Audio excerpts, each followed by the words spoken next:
Hey guys, it's Megan. So in this video, I want to talk to you a little bit about this book that I've been reading, How to Enjoy Art by Ben Street. So if you have been paying attention to my Instagram stories the last day or two, you'll notice that I've been writing some pretty salty comments in the margins of this book. And so I wanted to just take a few minutes and unpack this because it's really opening up a lot of things for me about writing about art and the potential of writing about art and what I think is missing in writing about art. So if you watched my previous video, one of my earlier videos, where I talk about the book, The Death of the Artist by William Deresiewicz, this is not going to be that style rant. I don't have those negative things to say about this book, partly because I don't think that Ben Street is being as intentionally elitist as William Deresiewicz was. In fact, the subtitle of this book is A Guide for Everyone. So I really applaud what Ben Street is trying to do in this book, which is to make art more accessible to more people. And I always believe that's a really noble goal. That said, I think he is constrained by his position in life, both as an art historian, as an academic, and as a white man. I don't know enough about his background to speak further than that, but I do feel like those things influence the way he's thinking about art and art writing in this book. And I want to talk about them. And part of the reason I want to talk about it is because he's so insistent on talking about the shortcomings of art writing in this book. And I just actually don't believe what he's saying is true. And I think in a way, I think it's a little bit of a cop-out, but honestly, I just think it's doing a disservice to the ways that we think about and talk about and write about art. So really early on in the book, right off the bat, and got my reading glasses on so that I can actually read you guys some quotes because there's some things I want to talk about here. He says, "That's the problem with writing about art. It can't hope to capture the rush of unsorted emotional, sensual, and intellectual experience that constitutes looking at objects in a specific place." And this is the first comment that really set me off. And on its surface, there is a part of this that I agree with, in that reading about art is never going to be the same as actually going to a place and experiencing art. Or, and you guys know this is a big thing of mine, experiencing art in your own home, right? Because we can also experience art that we own. So reading about art is never going to be the same. I will, yes, give him that. But to say that all art writing can't capture the emotional and sensual experiences of art is simply not true. To me, what he's saying is not a fault of art. It is a fault of art writers, most of who are kind of shitty writers. And let me preface this. I'm not trying to drag all the people who write about art. The problem is that most art writing falls into categories of writing that are not meant to be good writing, right? We're talking about art history, where you're giving factual information about how a work came into being, its provenance, its ownership, all of those things. Then there is art criticism and art theory, which is meant to be, honestly, obtuse and academic. That is literally the writing style. And then you have what I consider to be my least favorite kind of art writing, which is art writing from a philosophical background, which again, things that I consider dense and obtuse. I will admit to you guys, I'm not a philosophy person. Philosophy turns my brain off. So that is the hardest kind of art writing for me to get into. But what we have across all of those kinds of art writing is that they're not about emotion. They're not about experience. They're about a very different kind of writing. And I don't think that any of that means that art writing can't talk about the emotional and the experiential qualities of art. And if we look at other forms of writing, there are 100% other kinds of writing that bring us into emotional, sensual, experiential things. That's what good writing does. If you look at wonderful nature writers, one of my all-time favorite pieces of writing is Annie Dillard's Wholly the Firm, especially the beginning of that book.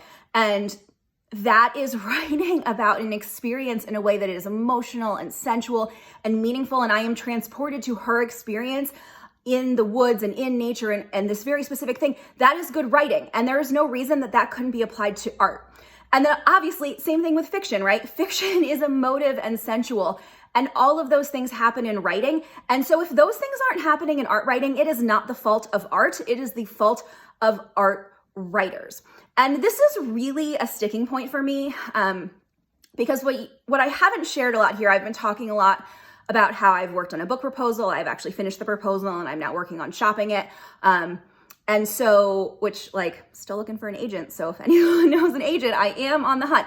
But what I haven't talked about here is what my book is actually about. And this is not a book about art business. It's not a business book. This is a book about art straight up. And it's really a reflection of my goal to bring this beautiful experiential writing into the art world. And so this is a book about the experience of art, and particularly the experience of art we live with. And it is meant to be sensual and emotional and evocative and everything that he's saying art writing can't do. And I firmly believe it can do, because I have been doing it. I have been working on this for the last 4 or 5, however many months I've been really working hard on this proposal. And so I don't believe that art writing can't do that. I just think that it hasn't been given a chance and enough people haven't tried. So that is the first thing, is I want to see more of that type of writing coming into art. And so that's something I'm very passionate about. So every time, and he talks about it a lot in the book, every time he mentions like art can't do that, art writing can't do this, art writing can't do that, I'm like, no, dude, you're wrong. It's just that it traditionally hasn't done that. And then this morning, I read something that really, like, all of a sudden I understood what was missing in his writing. So there's a whole page where he talks about the body and experience and the physicality of art, which I'm so on board with. You guys know I love those things. That's so important to me. But then he says, rather like spontaneous emotional responses to works of art, such as crying, swooning, and fainting, all of which have happened and go on happening all around the world, physical responses to works of art are often not taken very seriously. Then he goes on to say, this must in part be because they are, by their nature, hard to talk or write about. I call bullshit on that. Like I just said, it's not the fault of art, it is the fault of art writing. But what I think is missing here is that art writing hasn't done that, because art writing isn't supposed to. Literally the whole point of like Euro-patriarchal art writing is to deny emotion, to deny the body, to deny experience. That's the whole point of it, because it was trying to legitimize it. And so it had to take out all of the things that were valued about art that were considered feminine or were considered non-Western, read not white. And so all of those things had to be removed from art writing in order to make art writing legitimate. And this is not just my imagination, because when I was reading that passage, I also thought about this book that I read a number of years ago, which now I'm putting back on my reread list, called Pictures and Tears by James Elkins. And he's an art historian, but this whole book is literally about how people experience art, and he uses crying as sort of the ultimate example of having a work of art move you so much that it moves you to tears, which I will admit I have in fact cried in front of paintings, one in particular. But so like this book super resonates with me, but he literally talks about in one section art history in the United States, and how art history is already considered a soft discipline, read feminine. And so art historical writing in general, and he tries to say that it's trying to distance itself from criticism, but I think art criticism falls into the same boat, where art history and art criticism, they are trying to distance themselves from the feminine, from the emotional, and prove that they're like a rational, logical, serious, important field. And so that means you can't talk about emotion, and you can't talk about experience, and you can't talk about any of those things. You have to come at it from this really analytical, logistical thing. And that's why a lot of art writing isn't always this emotional, evocative thing. And again, I am not slamming all art writing when I talk about this. There is some beautiful art writing out there. It's something that I've been on a quest to look for. But what I hate is seeing this idea that he's talking about in this book, that words fail art. Now, again, things that on the surface I agree with. Like, I still believe that there are visceral, body, emotional connections to art that we have as people that go beyond words. But that being said, I still think that good writing can help us engage with that. And the reality is that, one, we can't all travel to see every work of art, right? And so we just can't. And so sometimes all you can do is read about art. So I think to me that is important. Two, what I have come to realize in working on my own book proposal is that there is something about reading good writing about art that has a very different effect than seeing an image of a work of art on a phone or, even in a book or on a screen, in that we've become so desensitized to images that we just like zoom by them really quick.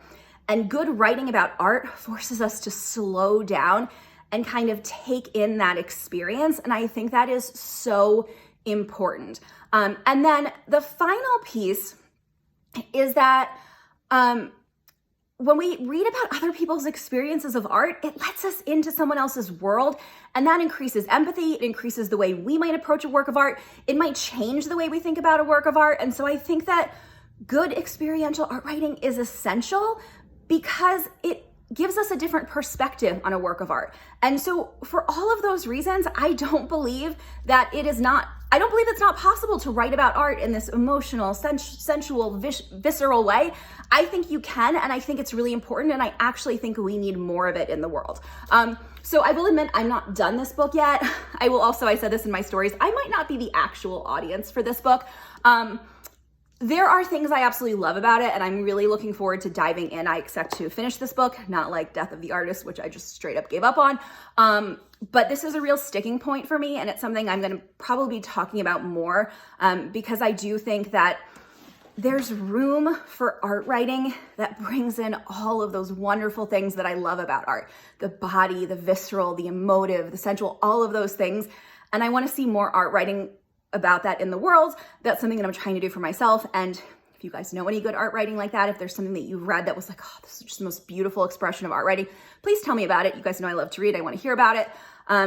But in general, I think there's room for a different kind of art writing. And it's frustrating to see that he's just pushing that aside. And then my challenge to everyone who's writing about art is get better. Read really good, sensual, emotive writing. Like I read so much nature writing because it's just the kind of writing that I think is amazing. And I think there's room for research too. You guys know I love research, obviously, like book junkie here, I love research. And so even in my own book proposal, that comes into play too. I'm not anti-research. I think there's room for both experiential and research-based writing and weaving those things together. But I don't think it's a failing of art that we don't have good writing about art. It's a failing of art writers. So thank you guys for watching. I know there was a lot to unpack there. So please share any thoughts you have in the comments. I would love to hear your thoughts.